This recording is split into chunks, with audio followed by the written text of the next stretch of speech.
Now this next poem is my translation of the French sonnet, in which I preserve the original measure and meaning. This is vowels. A, black. E, white. I, red. U, green. O, blue. The vowels. I will tell thee one day of thy newborn portents. A, the black velvet cuirass of flies, whose essence commingles a buzz around the cruelest of smells, wells of shadow. E, the whitewash of mists and tents, glaives of icebergs, albino kings, frostbit fennels. I, the bruises, the blood spat from lips of damsels who must laugh in scorn or shame, both intoxicants.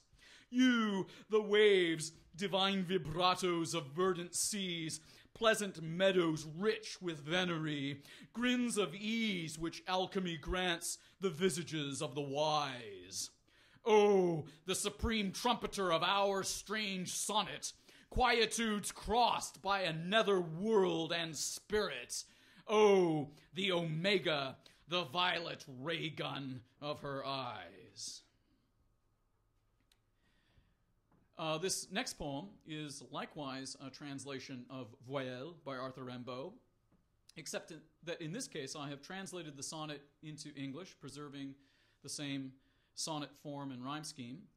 And I have preserved also the exact same sequence of vowels used by Arthur Rimbaud, replacing all the consonants and other portions of the poem with something else. But these are exactly the same set of vowels in exactly the same order.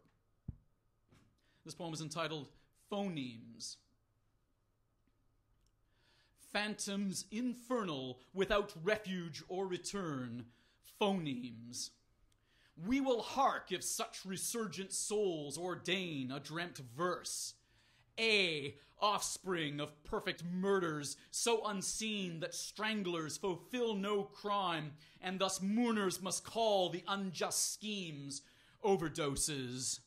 E, charmed slumber that engulfs the sleepers, cradled by dreamlike sirens who sing mankind forlorn themes.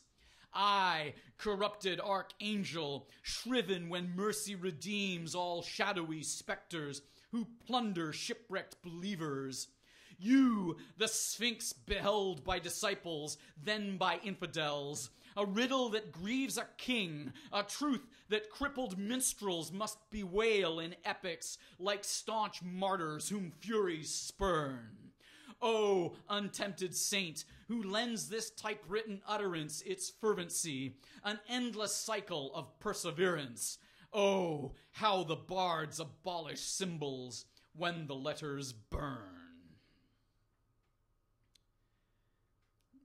And finally, I'd like to read this next translation of Voyelles by Arthur Rimbaud, which of course is translated into English, preserving the original sonnet form, yet uses exactly the same fixed set of letters already used by Arthur Rimbaud. So basically this is an anagram of the original sonnet. So you've heard all of these letters already, just not in this order. This poem is entitled Vocables. Eternal, you beguile love or ruin, vocables. Jejune vassals quote 10 codas in reliquaries. A, the ceaseless verses at occult monasteries, requiems of dust bound to nebulous particles, embers of gold. E, graven urns in sanctuaries, brass bells unsold, decreed priceless for our canticles. I, a senseless verse, a spell garbled in pentacles, choruses deemed perverse in desolate nurseries. You, a universe expressed as a murmur of tides, all its perplexing maxims, exquisite suicides, dim minds transcended by vivid hexatic prisms. Oh, a vesper stressing serenades or solitudes, a clever muse to generate endless interludes. Oh, my elegiac ode ends in paroxysms.